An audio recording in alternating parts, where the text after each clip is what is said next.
ਬਿਸਮਿल्लाहिर्रहमानिर्रहीम अस्सलामु अलैकुम। ਅੱਜ ਭਰਾਵਾਂ ਨੂੰ ਇਸ ਗੱਲ 'ਤੇ ਥੋੜ੍ਹਾ ਜਿਹਾ ਗੱਲ ਕਰਨ ਲੱਗੇ ਹਾਂ ਕਿ ਮਾਰਕੀਟ 'ਚ ਇੱਕ ਨਵੀਂ ਅਫਵਾਹ ਆਉਣ ਲੱਗੀ ਹੈ।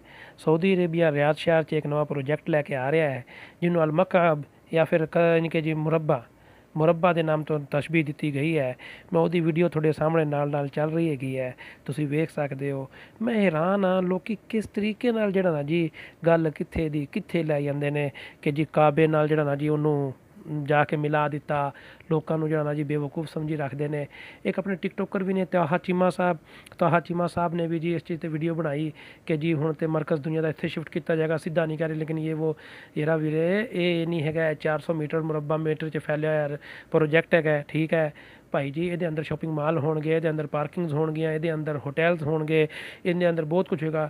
400 ਮੀਟਰ ਇਹ ਕਹਿ ਲਓ ਕਿ ਬੜਾ ਰਕਬਾ ਹੁੰਦਾ ਭਾਈ, ਠੀਕ ਹੈ ਨਾ ਜੀ। ਅਤੇ ਕਿਸ ਤਰ੍ਹਾਂ ਕਹਿ ਸਕਦੇ ਹਾਂ, ਅਤੇ ਕਾਬਾ ਹੈ, ਕਾਬੇ ਦੀ ਜਗ੍ਹਾ 'ਤੇ ਨਹੀਂ ਲੈ ਸਕਦਾ, ਠੀਕ ਹੈ ਨਾ। ਅਸੀਂ ਕੁਛ ਵੀ ਕਦੀ ਵੀ ਕਹਿ ਸਕਦੇ ਹਾਂ ਅਤੇ ਅਸੀਂ ਕਹਿ ਦਿੰਦੇ ਹਾਂ। ਅੱਲਾਹ ਪਾਕ ਸਾਡੇ 'ਤੇ ਰਹਿਮ ਕਰੇ। ਇਸ ਕਰਕੇ ਇਹੋ ਜਿਹੀਆਂ ਅਫਵਾਹਾਂ ਤੋਂ ਬਚੋ, ਕਿਸੇ ਦੇ ਪਿੱਛੇ ਨਾ ਲੱਗੋ। ਆਪਾਂ ਚੰਗੇ ਰਹਿ ਜਾਂਗੇ, ਨਹੀਂ ਅਤੇ ਅੱਲਾਹ ਰਹਿਮ ਕਰੇ ਸਾਡੇ 'ਤੇ, ਅਸੀਂ ਇਹਨਾਂ ਗੱਲਾਂ ਜੋਗੇ ਰਹਿ ਜਾਂਗੇ।